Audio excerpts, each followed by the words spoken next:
psychological disturbances. She became symptomatic while caring for her father who was dying. Her symptoms included paralysis and lost sensation on her left side, disturbed eye movements, restricted vision, a nervous cough, aversion to food and drink, diminished powers of speech, confusion, delirium, and altercations of personality. Freud implied that this illness was the result of her resentment felt over her father's real and physical illness that led to his death. Breuer treated Anna O. without a clear method or theoretical basis. She was diagnosed as hysteric. Breuer's treatment of symptoms included feeding her when she rejected food to those giving of doses of chloral when she was agitated. Freud commented on this case. So Breuer is treating, but he was kind of Freud's mentor, you might say, and apparently quite a caring, quite a kind man.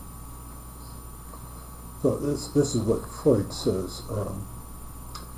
If a picture of this kind is presented by a young patient of the female sex, again you have that bias which the feminists over the more recent decades have really landed on Freud and even on these cases. Well, Bertha became a feminist.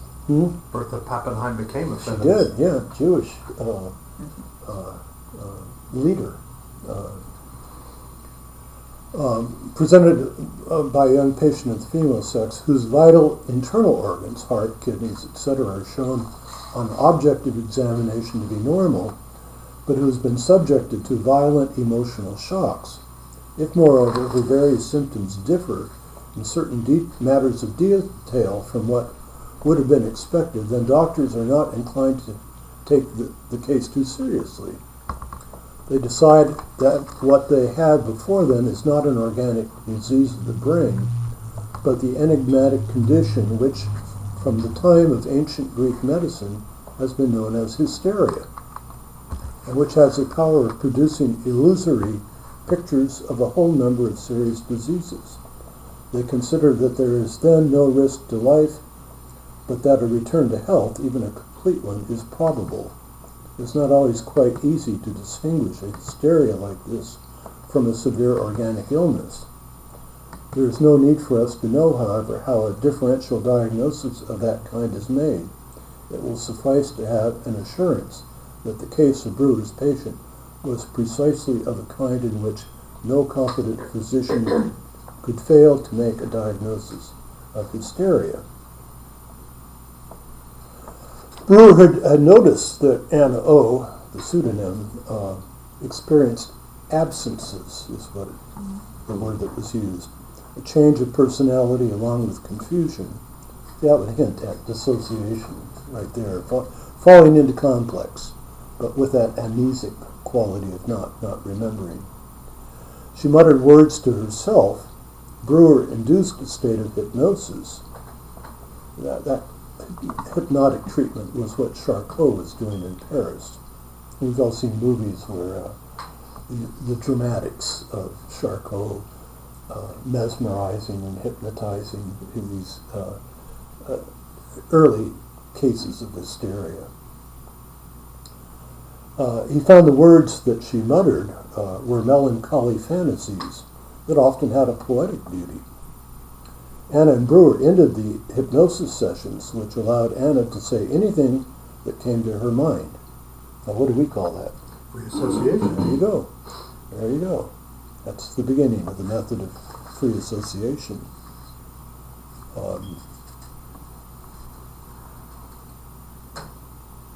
Little digression on association. This is a quote.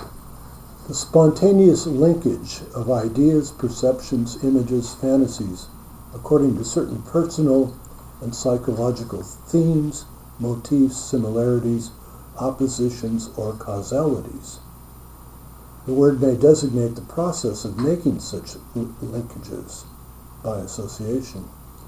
Jung and Freud made different uses of associations in dream interpretations, and at the onset of his career, Jung conducted extensive researches on association by way of the word association test.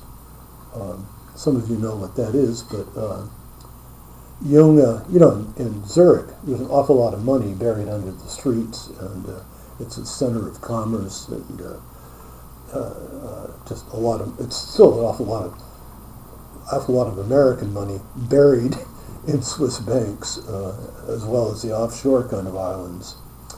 So Jung, Jung and Freud both got honorary doctorates at Clark University in 1911 in jurisprudence, because the awareness of the unconscious has a lot to do with identifying motivation for crime. And so Jung developed this association experiment. If you've seen the movie A Dangerous Method, you actually see some workings, and I think Sabina Spielrein is actually behind the scenes, and I forget who is responding. It's his wife. Wife, yeah. And Sabina, with her brilliant capacities. Wife? Well, it was Jung's mistress for a while, and that's what the movie's all about. It's called an asymmetrical triangle. The book that came out, which I tried to get an award through the National Association for the Advancement of Psychoanalysis, I was on a committee that handed out what's called the Gradiva Award. And the Gradiva is an image of, I think, a woman in a toga who looks a little pregnant. And it's talked about in one of Freud's essays. So the Gradiva Award is given to the best movie, best play. Well, the original book was A Most Dangerous Method. And that was a quote from William James, the great psychologist in America. And he was referring to the psychoanalytic method of using symbolic material. And it's not that it's a method that's going to kill you. I think what he's getting at is the problem of interpretation and the great danger of literalizing that which should be approached imaginally. Mm-hmm. And but the publishers wouldn't send our committee copies of the book. So I when the movie came out and the book was reprinted, it's a wonderful book. It should be on the shelf. A Most Dangerous Method. Very nicely balanced look at Freud and Jung and Sabina to some degree. And at the end laments that terror in the soul of our field between Freud and Jung. And it notes that there's no scientific empirical stuff to prop up our field, but it has spoken to the health and the needs of millions of people. This talking cure, which is not just in our field of psychoanalysis, it's affected all the mental health treatments. Everybody uses free association, and increasingly master's level clinicians know the importance of dreams.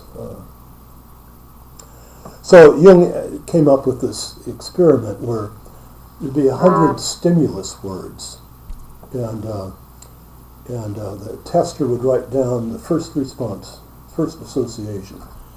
Apple, tree. Write down tree. And eventually they used a stopwatch, and the tester observed affective signs like blushed, giggled, noted that stuff down, and eventually they added a blood pressure measure and galvanic skin testing, and they're all measurements of anxiety. But if you're telling a lie, your conscious is saying yes, yes, yes, or no, no, no, but it's like there's somebody behind you saying the opposite. And that shows up through the bodily measurement of anxiety. There was a break, and then came back at the same set of 100 stimulus words, and the patient would make associations, but complexes got in the way. So it was very carefully noted where the second response differed from the first response. And you put that all together and you have an indicator of complexes. And Jungian analysts who trained in Zurich really rigorously studied the word association experiment. We in America don't quite do that. But anyway, it started out with Freud as free association. Jung took to an even deeper level. And the result of that is actually the lie detector test. Not too admittable in court, I don't think, but and nowadays they have those skull caps they can put on with electrodes, and again, they're measuring anxiety in different lobes of the brain or whatever. So Freud's initial work on hysteria led him to conclude, one, random or free associations were seen as invariably referring back, whether consciously or not, to early experiences, and were linked so as to form memory networks. Secondly, he saw these networks or systems as organized into complexes of ideas, although I'd add affect, split off from the psychic organism, in such a way that consciousness of any particular association in a chain of associations might not necessarily imply a consciousness of the psychological meaning of the chain as a whole. So in other words, these can exist without your knowing it, is what that really is saying. 3, the force or energy charge of any one element or association condenses around a central nodal point. It's interesting now. If you look at fairy tales, I think like Sleeping Beauty, there's the whole thing of Briar. Sleeping Beauty, she forgets to ask the 13th fairy to the wedding party or something, and then she pricks herself on a briar spindle, and then of course when she's goes into I forget how long the sleep was, but for those of us who have been married, we know that when our partners go into complex, it feels like a hell of a long time that they are asleep. And then Sleeping Beauty is surrounded by a wall of briar thorns as she sleeps in that coffin-like bed. And but I can't spin it out, but around the symbolism of the briar, it's the central nodal point of the whole fairy tale. And so likewise in some of our dreams, there are recurring images that we want to look at carefully. The therapist needs to look at carefully. I think one of her names Go was ahead. Briar Rose. Yes. Oh, okay. Aurora and Briar Rose. Well, this whole thing of the wall of briar thorns, a lot of men, when their wives fall into complex, the men will try to wake them up, pick a fight or confront, and what do they get? They get bloodied by the wall of thorns around the wife's defensive structure. So I've often said, like Prince Charming, I guess in the fairy tale, you have to stand back and not go in there.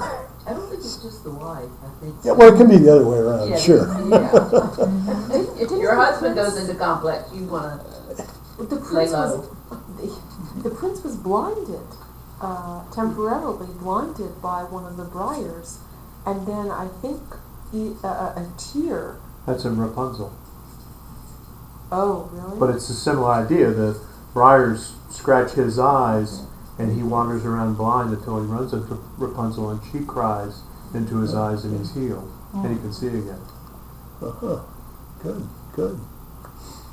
Yeah, well, it is true. It can go either way, but all you can do is stand back and remember that you love the person, and they will come out of complex. You don't have to go in and try to be therapist or marriage counselor or whatever, or just a concerned spouse. You just have to back off and breathe deeply and remember you love the person.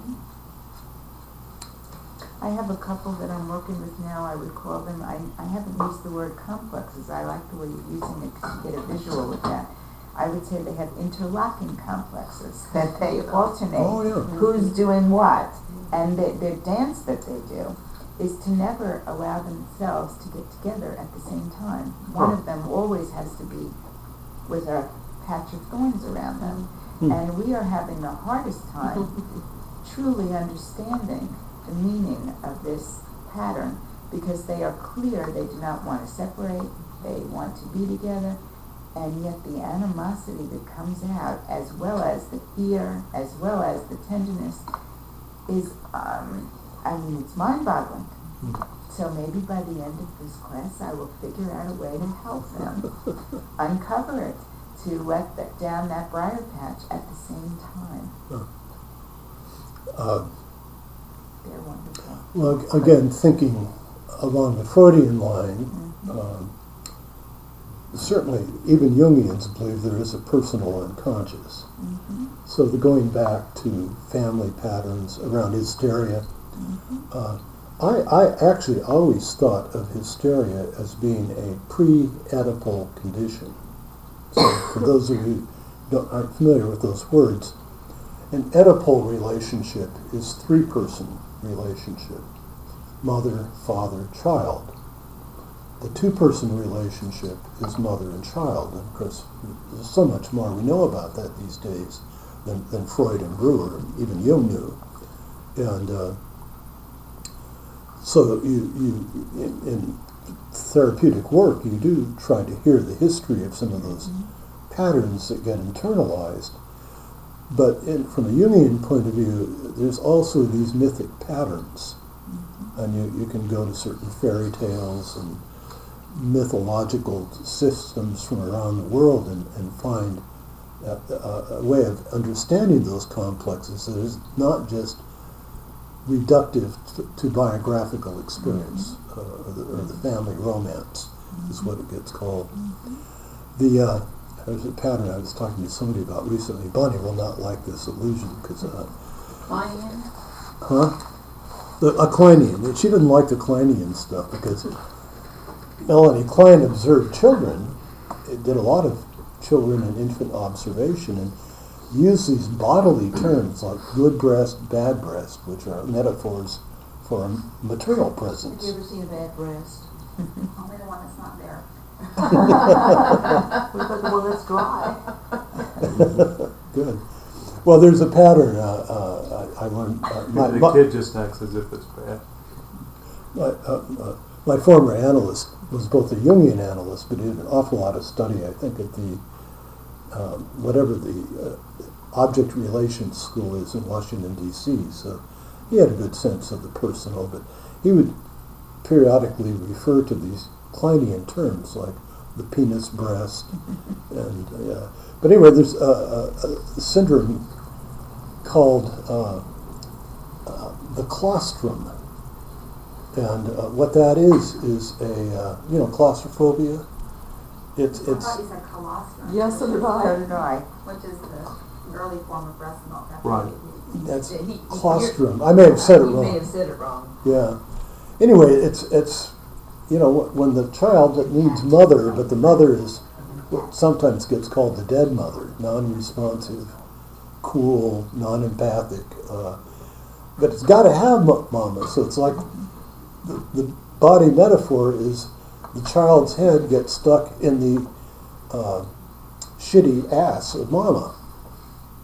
That's the claustrum. Don't ask me to spell it. But As So- claustrophobia. Whose word is that? it's I think it's out of the Kleinian tradition, Oh. Melanie Klein. So I was talking to It's a somebody. Kleinian dictionary. I have this sister. Bonnie reminds me, you have a very sick sister. I was out with my sons and her adult children, and they all have my sister's number. But they told some story about my brother-in-law is quite a sailor, and they live in a community. They live in a modest house, but down at the bottom of the hill is this yacht basin, and he's got 38-foot C&C down there, and they sail in the summers together. And but I heard this story, which I'd never heard before, that they had some marital these interlocking transferences. My sister locked him in the sailboat and set the sailboat adrift. So I told this story about the phone call I got one night where he had stolen her cell phone so she couldn't call for help, and she'd taken his car keys and thrown them on the roof so he couldn't get away. But there is the marital claustrum. That's the term the climbing. Some complexes are going at each other. Don't you think that hysteric behavior functions in what we call family therapy terminology? There's a secondary gain that you can avoid intimacy. You don't. You're not going to get anywhere near somebody who's going off. But at the same time, it's like pay attention to me. Yes. Pay attention to me, but don't come near me. So there's that. There's some kind of engagement. All you can do is watch. And it's a, Is that the yearning for the sticking one's head in the shitty ass of mother? That's kind of the known hell versus the unknown heaven. Okay. So how to get back to shore? I didn't hear that part of the story. he didn't. He's still out there. He's still out there, drifting. Well, Acting Well, out is there. that what you were just talking about, is that related to perhaps the hysteric who is more interested in intensity than in actually being happy? Because the intensity is really the only way they know that they exist. Yeah, so it serves a kind of a narcissistic desire to exert one's self. Yeah, I think it's, pretty primitive.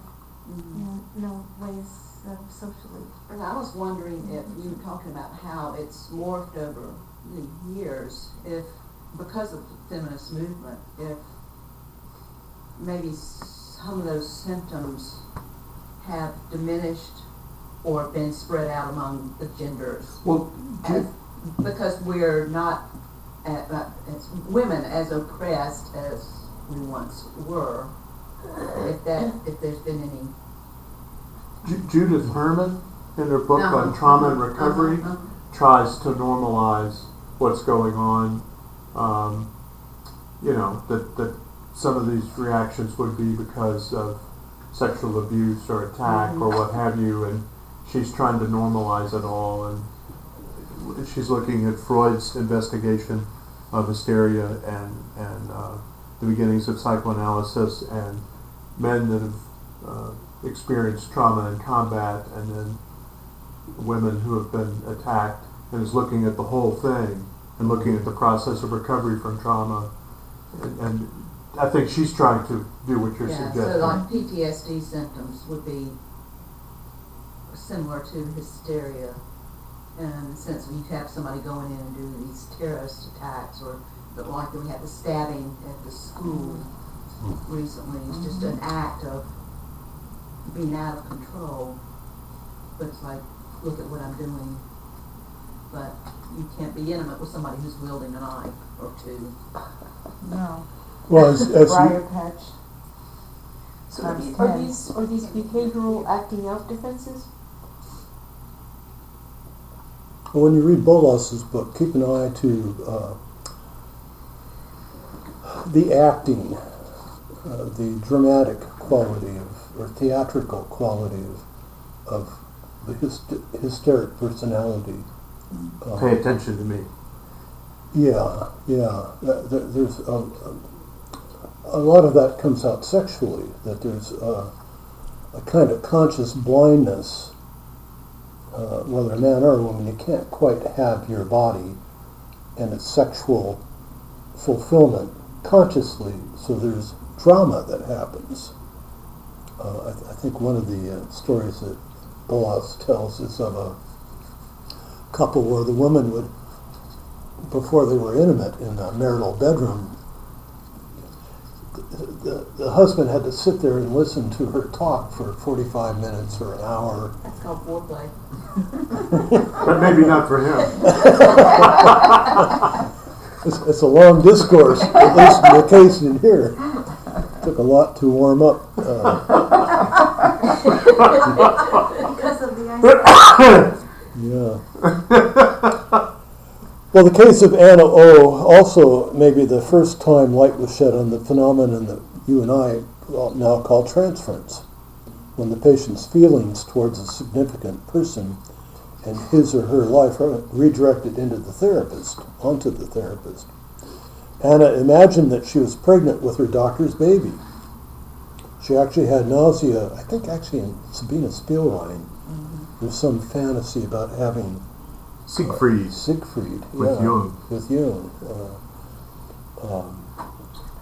She actually had nausea and pregnancy symptoms, and Brewer stopped treating her after this. But then took his wife on a honeymoon, a second honeymoon, and got her pregnant. Brewer? Yes. Oh, I didn't know that Yes. story. Real quick. Bob's wonderful. Well, moderns emphasize it because they're talking about the countertransference with Breuer there. Huh. Huh. That's why they want to put that in the story.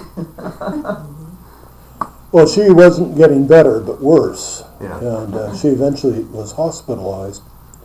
She eventually recovered, had a very productive life, was an Austrian Jewish feminist, and founder of the League of Jewish Women. Whoa. The what? She was one of the first social Oh, workers. yeah. Huh. Her contributions to the field of social work led to the West German government issuing a postage stamp in her honor. Ironically, she apparently went out of her way not to refer any of her people or patients in her care to psychoanalysis. Not No good. No good. really. Well, Breuer abandoned her. And got his wife pregnant. Yeah, how did she get better? Time. Yeah, did Freud take her on that? She was hospitalized, and She was treated in the 1880s, so it was before Freud was even really practicing. yeah. But something helped her to reconstitute and Yes. become a very Productive person. productive person. Yeah. Yeah. I wonder what that was. Guess we don't know. Do we know? We don't know. That's a good question. Good question. I don't know. Hot baths followed by cold baths in the hospital.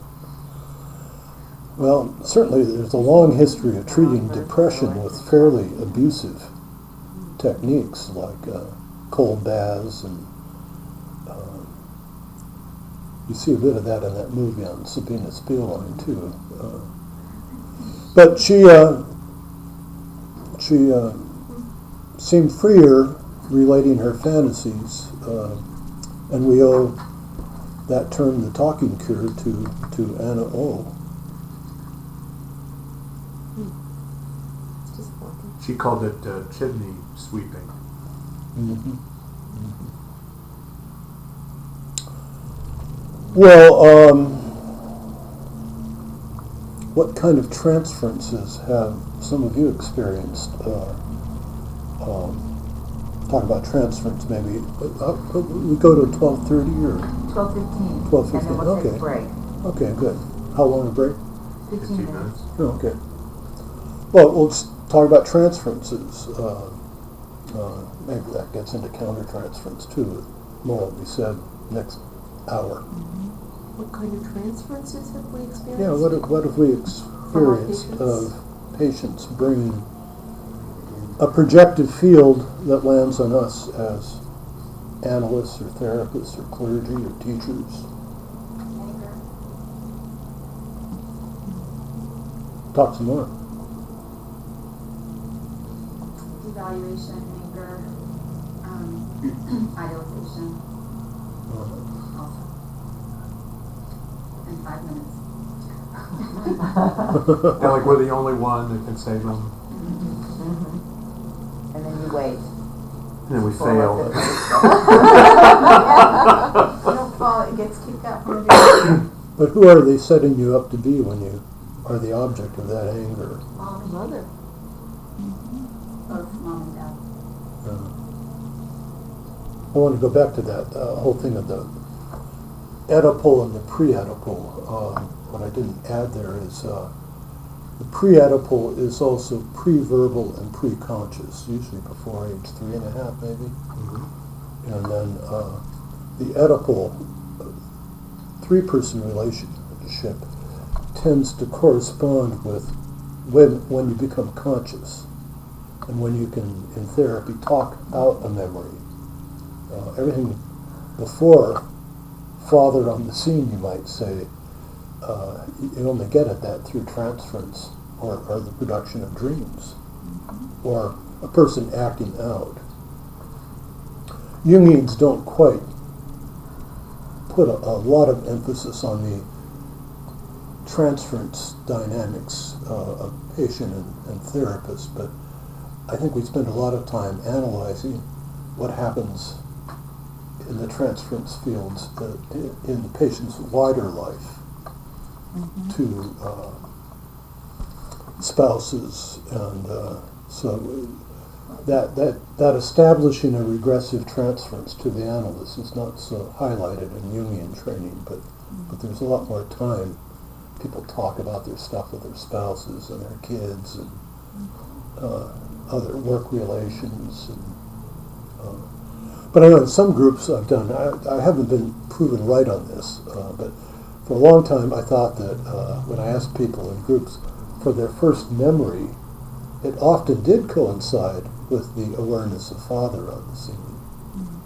Father kind of like acting like a magnet to draw the child out of that highly unconscious It would be a shock. identification. Yeah. You were merged with your mother in a lovely cocoon, and suddenly there's the another world. being. Yeah. There's a book I avoided buying because it had something to do with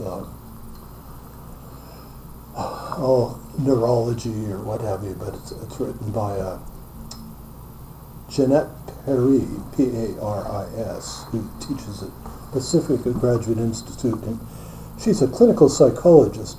She may be an analyst. She's not Jungian, but very respected in the Jungian world. But she's got a book out on depth psychology and neuroscience, I think is the title. So it's the neuroscience where I avoided buying the book. Well, I finally bought a copy, and she starts out with a story where she is somewhere like Santa Fe or somewhere in California and goes to a wedding party, a reception after a wedding, and it's this fine home that has a pool that then drains out into a fountain, and there's something, they were repairing the fountain or something, they drained the pool, so as she's standing there chatting and having her glass of champagne, she steps back and falls into the empty pool, basically. Right. Hits her head and definitely has brain damage. And part of when you have brain damage is you get projectile vomiting, apparently, is part of that. And she tells this story, it's just heart-gripping, about when she's in intensive care, there's this, I guess we'd call it a fantasy. It's kind of an image of a struggle of life and death. And when she'd been a little girl, she'd gone to a bullfight in Spain with her parents. And so part of this tension, this psychic drama going on in her life and death situation, the will to live was imaged as a bull with the projectile bleeding that she had seen as a girl at the bull ring, was a bull struggling to stay alive, but its life fluid ebbing out. And then on the on to death side was a butterfly with gold dust on its wings. And I mean, this is going on in the intensive care unit. And at some point, her adult daughter arrives, gets in bed with her, and just embraces her. Kind of like Erica with Tom down there at the hospice unit. She comes out of that, and all her academic psychology, she basically says, these concepts and ideas don't work anymore. They just don't work anymore. So she goes back and tries to redefine. The book is all about her using imagery instead of these abstract theoretical notions. So, baby, me, want. Now. And mother says something like, I'll be there for you, but you're just a little shit-producing machine, and at some point, I'm not going to give you the apple. You're going to have to get it on your own. And father, that scary person. To go back to the train here, the discussion, that shock at suddenly there's father. What does that do phenomenologically? Shift into a three-person relationship doesn't quite work. It's too abstract. So she's got this language that conveys imagery around relationship. It's a wonderful book. Transferences. When they come with an idealized transference, who are we getting set up to be? Or how do you know? How do you know when you're the object of an idealized transference? What does it feel like? Like they're worshiping you. You feel successful as a therapist. Yeah. As a person. The what? You feel successful as a person. I feel set up. Danger is Just coming. waiting for the other shoe to drop.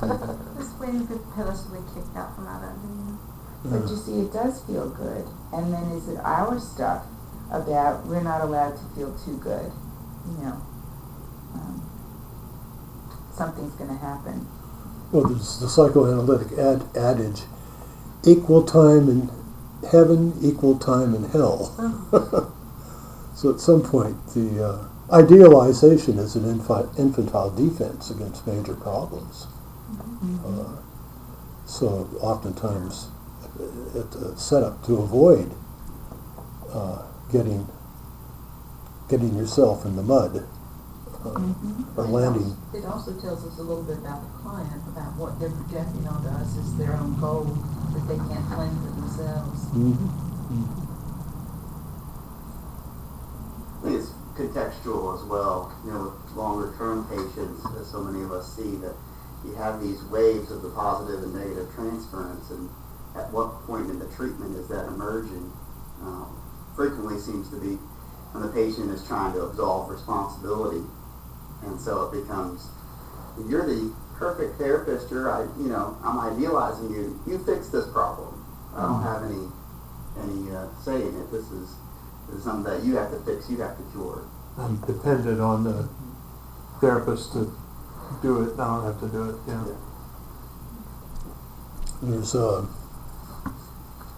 There's kind of a clinical.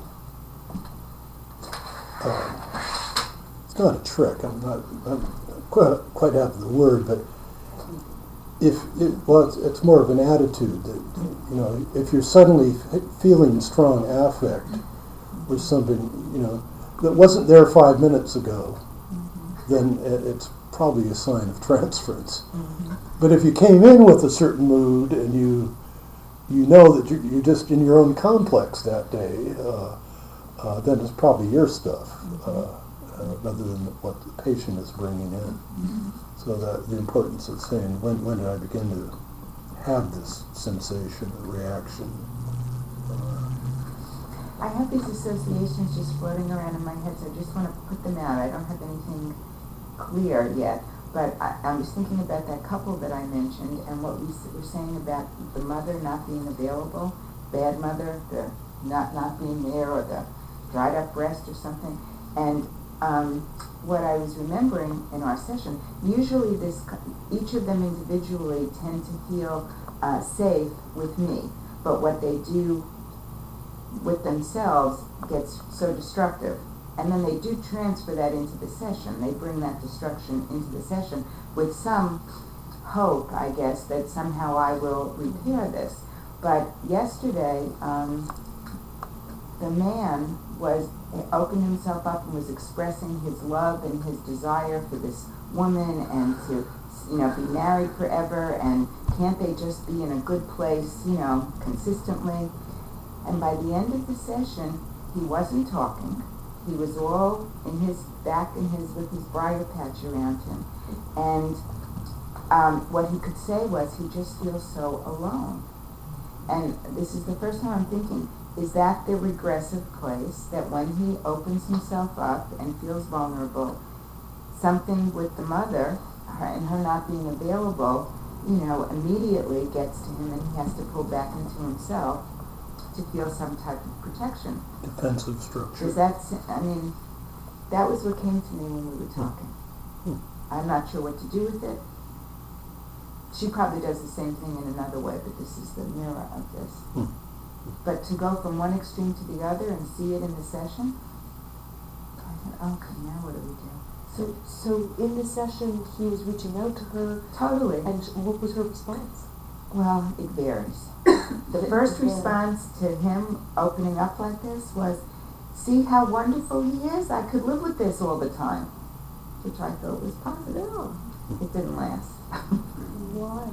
I don't know. So I think they both get too fearful of that intimacy. I mean, that's the way Staying open. I've always conceptualized it like that. But his feeling alone got to me with our mother talk.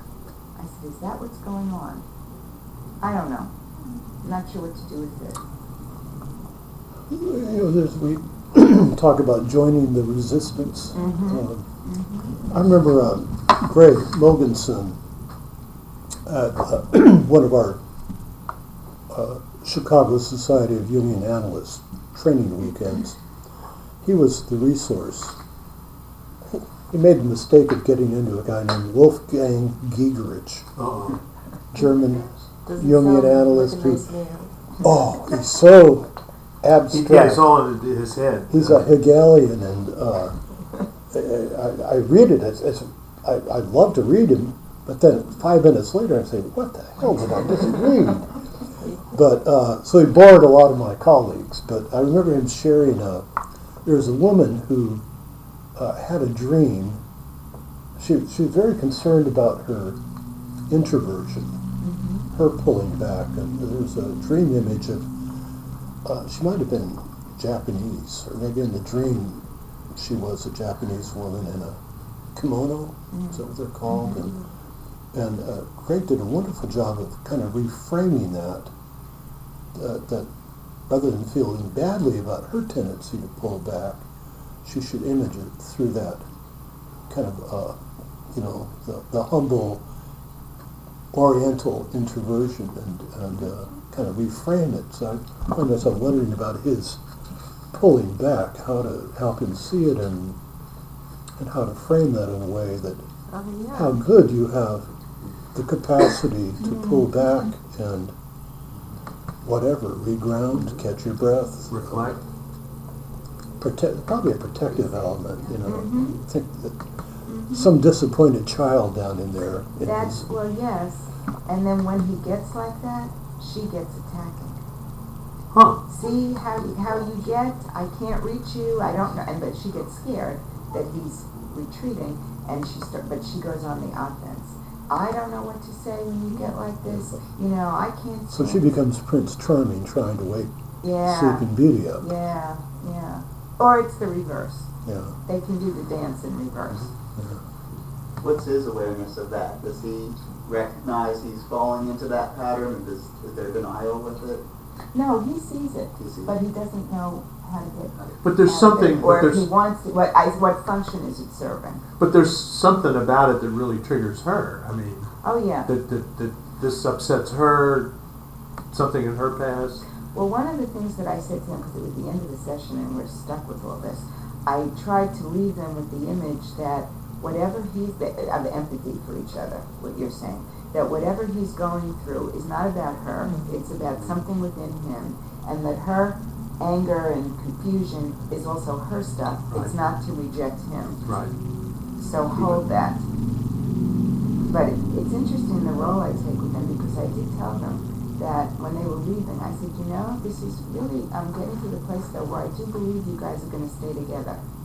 I said to them, a while back I didn't think you were, because it was so awful. And I said, you're not leaving each other. So So he can't put the withdrawal into words. Alone. They Because he say felt how alone. so he feels alone. He's just reached out with love.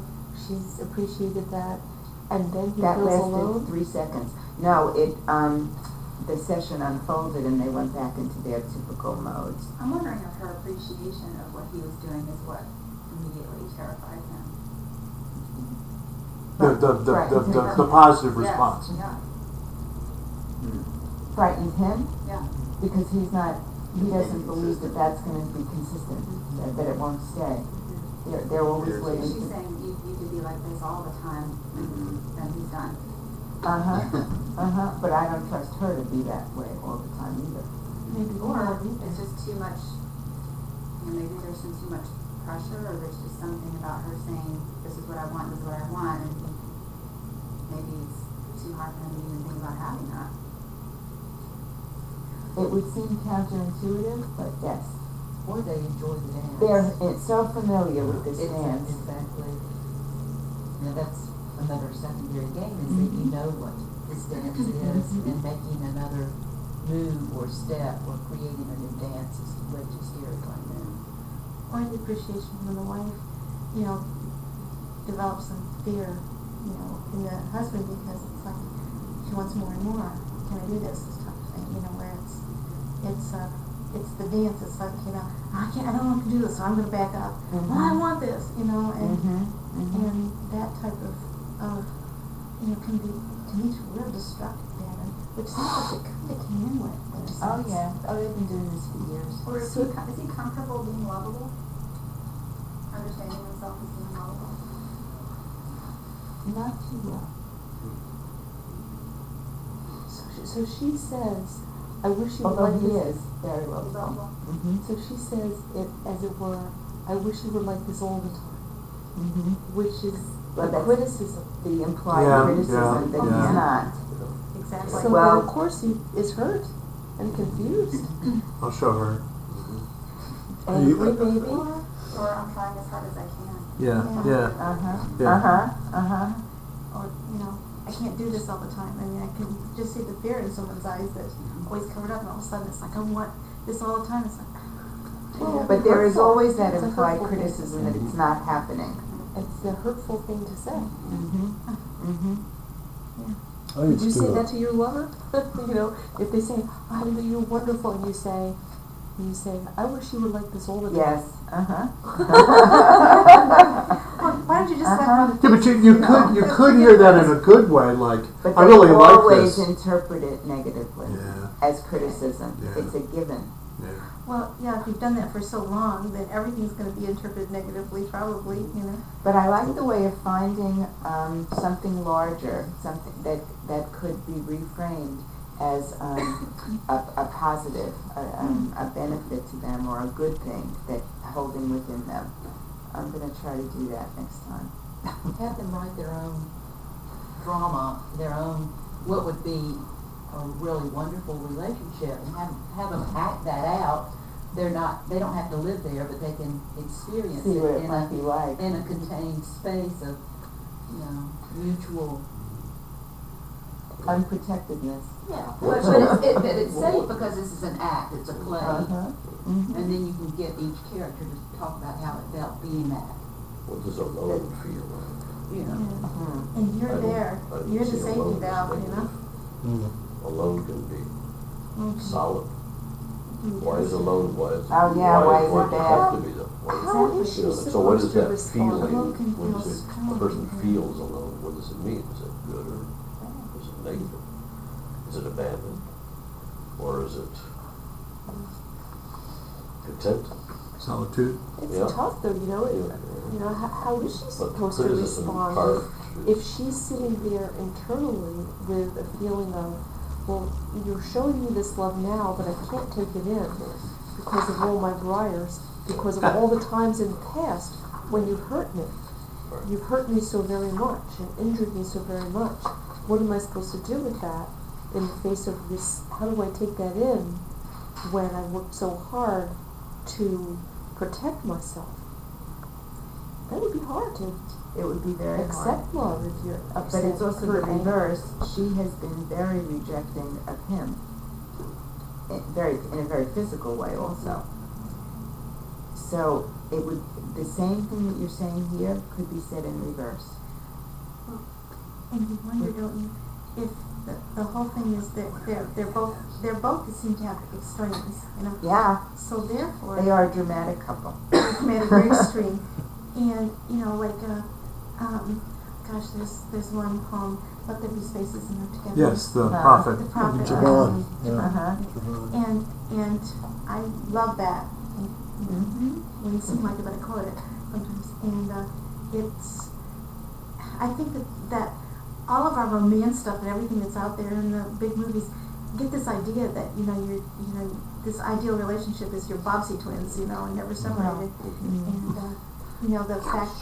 But if you have anybody that's having abandonment issues or whatever, it's like, well, they never understand me. Well, that's not necessarily true. In a relationship, sometimes you are misunderstood, but a lot of times people can understand. Doesn't mean that you're being rejected, or that it's just that maybe it's irritating that something's happened at a certain moment or whatever. And so being able to be separate and together and to tolerate something that's not perfect and the whole bit. To me, in that story, that's what I heard was all of this is like they want a magic cure, is what it sounded like. Well, prospectively, a positive indicator is certainly they're willing to bring their stuff to you. Mm-hmm. And I found sometimes with either single patients or couples, watch your dreams, because we can have healing dreams. Remember working with a couple, and I forget all the imagery in the dream, but there was an auditory voice, and auditory means listen, listen. And the voice said, this woman should divorce her mother, not her husband. Put me on a whole new focus in terms of the work with them. And so, you're involved enough. And there must be something symbolic about their being able to bring that dance, that marital dance, to you, and your ability to sit with it and contain it, and they're still coming, they're still motivated. Sounds like their aggressive behaviors are nothing more than self-protection. Yeah. I used to do I would actually get a piece of paper out, and he's here, she's here, and I would call it the marital dance. So they come together, and then I'd write down little notes below each person on that dance, and usually somebody throws a spear, and then that hurts the regressed child in the adult psyche. So you get protective and you back off, but you back off so far, and then you hit the abandonment issues, the aloneness, and back in, and just to work on that sometimes allows a little more consciousness. I used to have an analyst who said the goal of analysis is not compassion, it's consciousness.